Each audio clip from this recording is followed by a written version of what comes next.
K Shivakumar ಅವರು ಪೂಜೆ ಮಾಡಿಸಿದರು, ಮುಖ್ಯಮಂತ್ರಿ ಆಗಬೇಕು ಅಂಥೇಳಿ. ಇನ್ನೊಬ್ಬರು ಡಿನ್ನರ್ ಪಾರ್ಟಿ ಕೊಟ್ಟರು.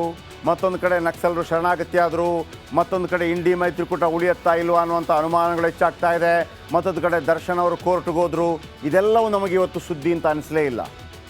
ನನಗೆ ಅನಿಸಿದಂಥ ಖುಷಿ ಕೊಟ್ಟಂಥ ಒಂದೇ ಒಂದು ಸುದ್ದಿ, ಆಶಾ ಕಾರ್ಯಕರ್ತೆಯರ ಮೊಗದಲ್ಲಿ ಮೂಡಿದಂಥ ಮಂದಹಾಸ.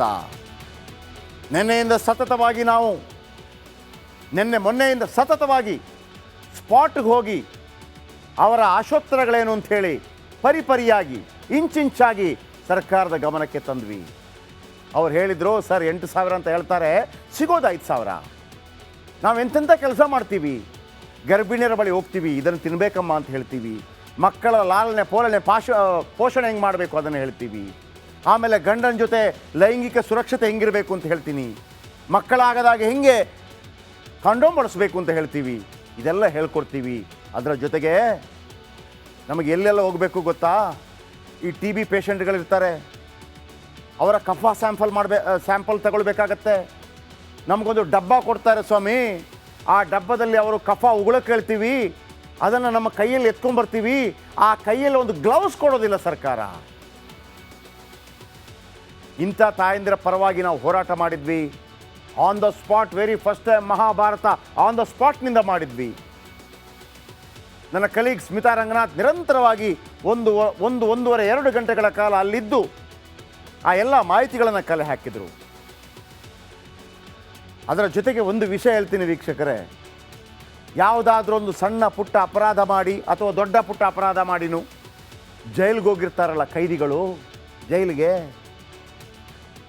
ಆ ಜೈಲಿಗೆ ಹೋದ ಕೈದಿಗಳಿಗೂ ಕೂಡ ತಿಂಗಳಿಗೆ 14,000 ರೂಪಾಯಿ ಸಂಬಳ ಇದೆ. ತಿಂಗಳಿಗೆ 14,000 ರೂಪಾಯಿ ಸಂಬಳ ಇದೆ. ಆದರೆ ಈ ತಾಯಂದಿರಿಗೆ 5,000 ರೂಪಾಯಿ. ಕೊನೆಗೂ ಹಾಗಂತ ನಾವು ನಕ್ಸಲೈಟ್ಗಳ ಥರ ಹಿಂಸಾತ್ಮಕ ಹೋರಾಟ ಮಾಡಲಿಲ್ಲ. ಅಹಿಂಸಾತ್ಮಕ ಹೋರಾಟವನ್ನು ಮಾಡಿ ಸರ್ಕಾರದ ಗಮನಕ್ಕೆ ತರುವಲ್ಲಿ, ಅವರ ವಿಚಾರವನ್ನು ಸರ್ಕಾರಕ್ಕೆ ಹೇಳೋದ್ರಲ್ಲಿ ಸಫಲವಾದವು. ಹಾಗಾಗಿ ತಾಯಂದಿರು ಕುಣಿದು ಕುಪ್ಪಳಿಸ್ತಾ ಇದ್ದಾರೆ. ಬನ್ನಿ ಇದರ ಬಗ್ಗೆ ಒಂದು ರಿಪೋರ್ಟ್, ಖುಷಿ ವಿಚಾರ.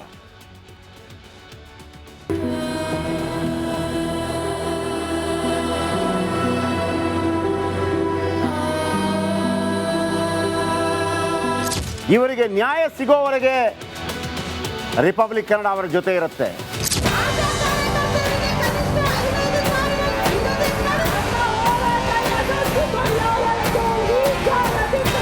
ಆಕ್ರೋಶ, ಕಿಚ್ಚು, ರೋಷಾಗ್ನಿ, ಮೈ ಕೊರೆಯುವ ಚಳಿಯಲ್ಲೂ ಧರಣಿ.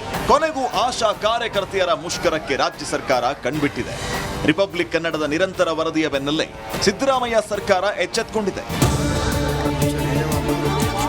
ಅವ್ರ ಜೊತೆ ಮಾತುಕತೆಯನ್ನು ನಡೆಸಿದ್ರು.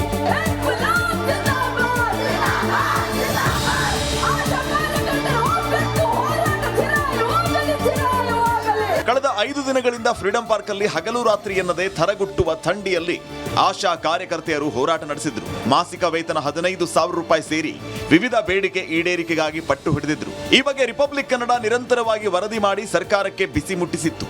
ಇದೀಗ ಸಿಎಂ ಸಿದ್ದರಾಮಯ್ಯ ಸಂಘಟನೆ ಮುಖಂಡರ ಜೊತೆಗೆ ನಡೆಸಿದ ಸಂಧಾನ ಯಶಸ್ವಿಯಾಗಿದೆ. ಇಲ್ಲ, ಅವರಿಗೆ ಇವತ್ತು ಮಾತಾಡಿ ಅವರಿಗೆ ಪ್ರತಿ ತಿಂಗಳು 10,000 ರೂಪಾಯಿ ಬರೋ ರೀತಿಯಲ್ಲಿ ಮಾಡಿದ್ದೀವಿ. ಅದು ಇನ್ಕ್ಲೂಡಿಂಗ್ ಇನ್ಸೆಂಟಿವ್ಸ್. ಈಗ ಅವರು ವಾಪಸ್ ತಗೋತೀವಿ ಅಂತ ಒಪ್ಕೊಂಡಿದ್ದಾರೆ. ಆಶಾ ಕಾರ್ಯಕರ್ತೆಯರ ಮುಷ್ಕರ ವಾಪಸ್. 2,000 ರೂಪಾಯಿ ಹೆಚ್ಚಿಸಲು ಸಿಎಂ ಸಿದ್ದರಾಮಯ್ಯ ಭರವಸೆ ನೀಡಿದ್ದಾರೆ. ಇನ್ಸೆಂಟಿವ್ ಸೇರಿ 10,000 ಕೊಡೋದಕ್ಕೆ ಒಪ್ಪಿದ್ದಾರೆ. ಹೀಗಾಗಿ ಆಶಾ ಕಾರ್ಯಕರ್ತೆಯರು ಧರಣಿಯನ್ನ ವಾಪಸ್ ಪಡೆದರು.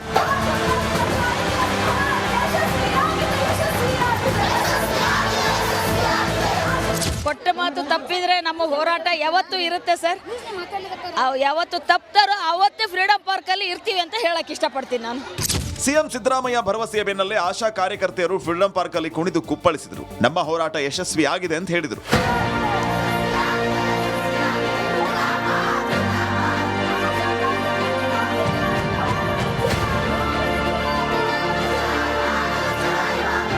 ಈ 5 ದಿನವೂ ನಮ್ಮ ಜೊತೆ ಇದ್ದು ನಮ್ಮ ಕಷ್ಟಗಳನ್ನ ಟಿ ವಿಯಲ್ಲಿ ಜನರಿಗೆಲ್ಲ ತೋರಿಸಿ ಸಿದ್ದರಾಮಯ್ಯ ಅವ್ರ ಜೊತೆನೂ ಮಾತಾಡಿಸಿ ಇಷ್ಟು ಸಪೋರ್ಟ್ ಮಾಡಿದ್ದೀರಾ. ನಿಮ್ಮ ಮಾಧ್ಯಮಕ್ಕೂ ನಾವು ಧನ್ಯವಾದಗಳನ್ನ ಹೇಳ್ಕೊಳ್ಳೋಕೆ ಇಷ್ಟಪಡ್ತೀವಿ ಸರ್. ಅಟ್ಲೀಸ್ಟ್ 10,000 ಜಾಸ್ತಿ ಮಾಡಿದ್ದಾರೆ. ಸೊ ಅದಕ್ಕೆ ನಿಮ್ಮ ಚಾನಲ್ಗೆ ತುಂಬ ಧನ್ಯವಾದಗಳು ಸರ್. ಆಶಾ ಕಾರ್ಯಕರ್ತೆಯ ಹೋರಾಟಕ್ಕೆ ಕೊನೆಗೂ ಫಲ ಸಿಕ್ಕಿದೆ. ಸರ್ಕಾರವನ್ನ ಎಚ್ಚರಿಸುವ ಕೆಲಸವನ್ನ ರಿಪಬ್ಲಿಕ್ ಕನ್ನಡ ಮಾಡಿದ್ದು ಇದು ನಮ್ಮ big impact. Bureau report, republic Kannada.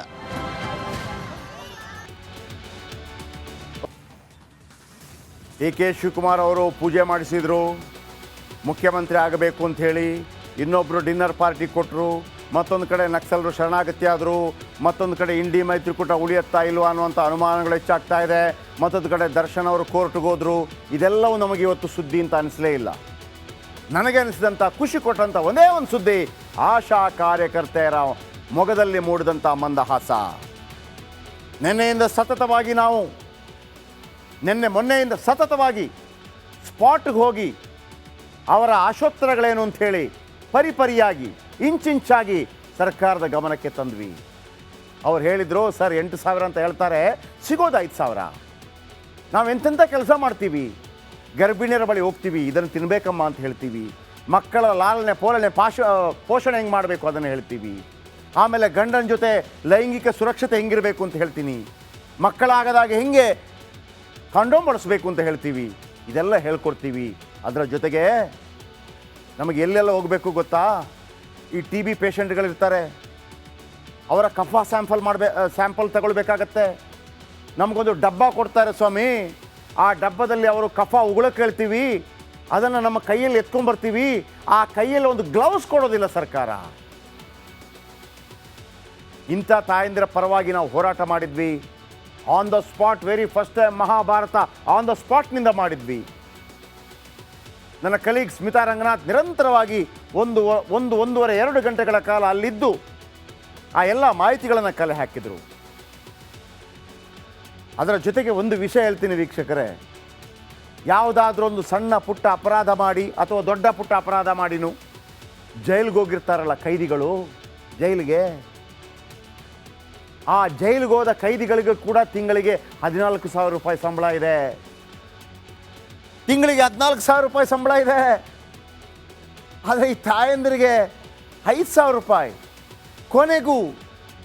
ಕೊನೆಗೂ ಹಾಗಂತ ನಾವು ನಕ್ಸಲೈಟ್ಗಳ ಥರ ಹಿಂಸಾತ್ಮಕ ಹೋರಾಟ ಮಾಡಲಿಲ್ಲ.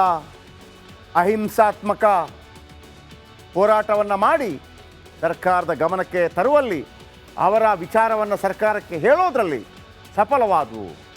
ಹಾಗಾಗಿ ತಾಯಂದಿರು ಕುಣಿದು ಕುಪ್ಪಳಿಸ್ತಾ ಇದ್ದಾರೆ.